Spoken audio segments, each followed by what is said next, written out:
Is it rather a lonely position at the moment, being what feels like the only person who supports the Prime Minister outside of the Cabinet?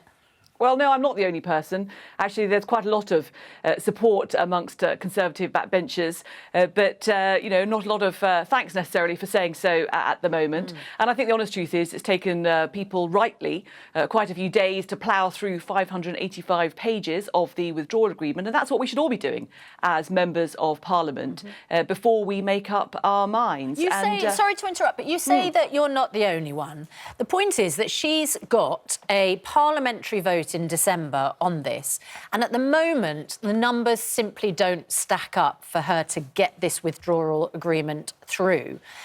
What is she going to do, and can she do anything to get a majority, particularly as the DUP have just basically fired a shot across the bow saying, well, we won't support you anyway? Well, look, you know, the parliamentary arithmetic obviously does look very tight, but we are several weeks away from that vote. An awful lot can change. As we've seen, an awful lot of sabre-rattling has happened on my benches in relation to the Prime Minister's leadership. And so far, those people who have been threatening her, trying to intimidate her, have failed to deliver.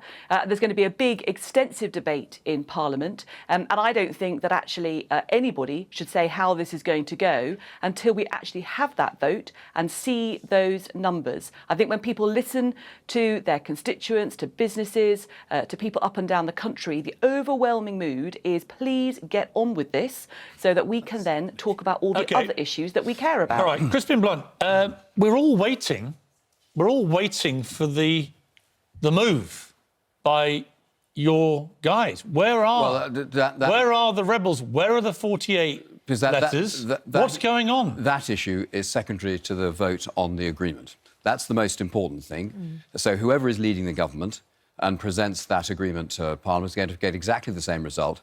The House of Commons is going to say no. Unless, potentially, you got another leader, which is what we all thought you were sort of rooting for. No, but I don't think... No, you get another leader. They can go to Brussels, negotiate an incredible new deal. They could, but Brussels has made it crystal clear that there are going to be no changes in these terms. So there's no point in changing and indeed, the they've leader. got trouble now with the French and the Spanish kicking. Do you want a new leader or not? Personally, no. Oh, you don't? Because... and it's why the committee I chaired over 20 months ago did an inquiry into the implications of no deal, because we have nothing to fear from that position. We should have 20 months of preparation by government departments for there being no agreement. Those preparations should now be surfaced, and the European Union now need to start engaging with us on the implications of us moving straight to World Trade Organization terms. We know what those terms are. We will then obviously have a transition on one day to a new arrangement with the European Union, but there's no reason, as long as everyone is cooperating with each other, why that transition can't be sensibly managed. Okay. Any problems arising from it, So you don't want a new leader because you don't think a new leader could do anything different. So what you're hoping is Theresa May goes to Parliament, it gets voted down and we go no deal. No, what I'm saying is that the leadership question is secondary to the issue of exactly what position any leader faces. All right, there is no majority. There's no majority in the House of Commons. So we therefore go to a position where we are then heading to get a clean global Brexit on the 29th of March next year, and we need to make sure that that is managed as sensibly as possible. The Telegraph, day after day, has basically been like, you know, where's the move by this group? It would appear this group no longer want to get rid of Theresa May at all. Or they can't. It's all been a complete red herring. So that seems to be the mood changed vastly, I think, since Thursday. I think we're getting quite used to this situation where we keep thinking something big is about to happen. Right. And then, boom, nothing happens.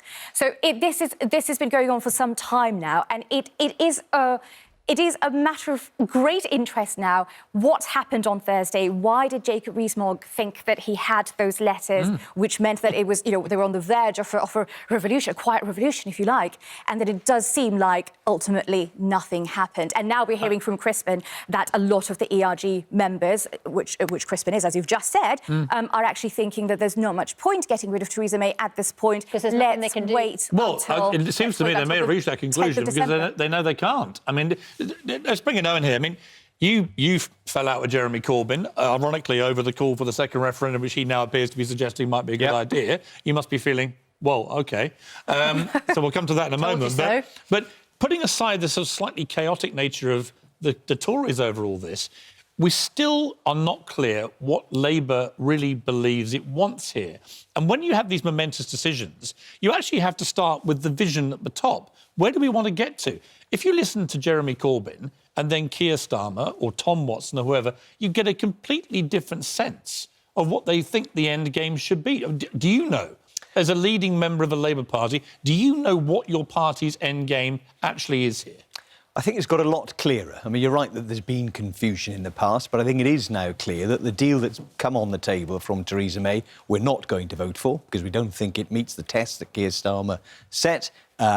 If we don't vote for it collectively as a parliament, then our view is that's tantamount to there being a vote of no confidence in the government, and therefore, by rights, historically, they would go to the country and say we need a general election because the government can't pass the most important piece of business. Or if you vote against it, you do exactly what Crispin Blunt is expecting, hoping, which is that there is no deal. Does Labour support no deal? Because if you don't, then don't you have an imperative to vote with the government and the Prime Minister to get this deal through? No, because I think that's a completely false choice that Theresa May and others have tried to put to the country. I don't think it's a binary choice between this deal and no deal, and I don't think there is anything like a majority in Parliament to get no deal. So Parliament will stop Theresa May, even if she wanted to, and I don't think she does, pursuing no deal. So what we can do is pursue Labour's position.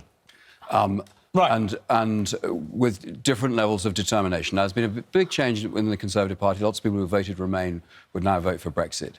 But we'll be very careful that parliamentary majority doesn't then overrule the decision the people took in 2016. This decision was given to the people in 2016, and obviously die-hard Remainers can see a route to unpicking all of this by saying that no agreement is not acceptable. It is perfectly acceptable. It is entirely manageable. It's disastrous. Here's what I don't understand, Crispin. That is the disaster. Here's what I don't understand. You need to explain. Wait 1 second. Everyone stop shouting. You need to explain why. Wait 1 second, Nicky. 10% reduction in this deal on the table is not Brexit, is it?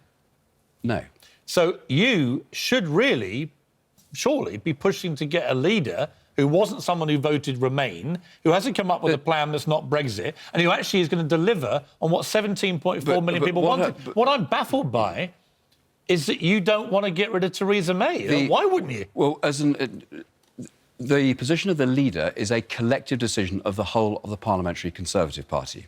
I'm just but one member of that, and I will have to deal with whoever... But it doesn't help with your members of your own group who want to get rid of that, and other members who don't. Yes, but the ERG is not a whipped group that... No, I get it, like a caucus in that way. And everyone in the group will come to a different view about the merits of putting a letter in, whether they're going to say publicly they put a letter in.